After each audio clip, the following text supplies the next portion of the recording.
Thanks for joining us. I'm Paula Ebben with the WBZ News Update. Our top stories this Monday. A second day of a massive search has resumed for missing 4-year-old Mohammed Abu Fofana. He is from South Boston and was last seen playing at a park Sunday evening near the water.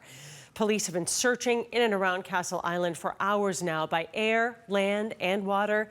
Still, there's been no sign of Mohammed. If you have seen him or have any information, you're asked to call police.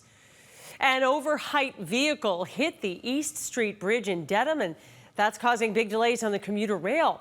Dedham police are diverting all traffic away from the bridge, and the MBTA says the Franklin line is running, but trains will operate at a reduced speed until repairs to the tracks are finished. Crews are responding to a barn and brush fire in Framingham this afternoon. Police have closed Grove Street from Edmonds Road to Winch Street. Sky eye over the scene. You can see the barns completely destroyed as crews work to contain the smoke and fire from extending to other locations. Right now, drivers are being advised to seek alternate routes. A gorgeous Monday in New England. Let's get a check-in on the next weather forecast with meteorologist Zack.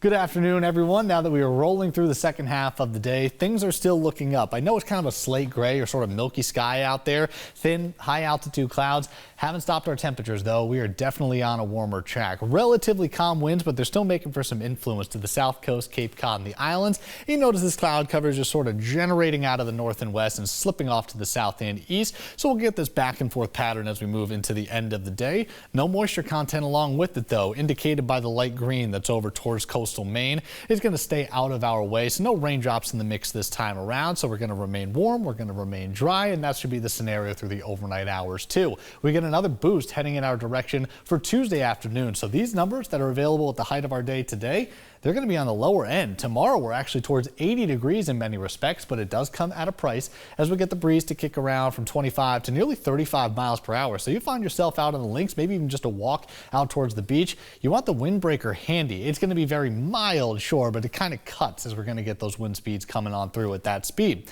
Once we make our way into the end of the day, we'll start to slow things down. There's a front that is generally approaching us. The wind wants to subside as we go through the overnight hours, but as that front sort of sweeps on through, may get some light green to pop up. You notice this is very early on Wednesday morning. Some isolated showers may be in the mix, especially to the southeastern side of the state and east of 495. Cooler air on the backside, and that'll start to drain in. So Wednesday, more seasonable conditions. So it's 70s today, 80s tomorrow, 60s as we go in the middle of the week as the cooler air just kind of wants to slip on through out of the southeastern side of Canada. Likely locked in for about a 24-hour window, but it is going to include a little frost potential early on Thursday morning. Not going to be a huge hassle, but for those folks that maybe got some plants on Mother's Day, you want to hold off on actually putting them in the garden. By the time we move into the end of the week, all things are going to be looking up. So a really beautiful trend for Friday and the upcoming weekend. The difference is going to be that we do still have Taylor Swift in store, so everybody is looking towards Gillette for a forecast. We are quiet on Friday. That is going to be the evening show. We're right around 70 degrees for tailgating, or maybe you're just going to be stuck in traffic. It's still pretty comfortable.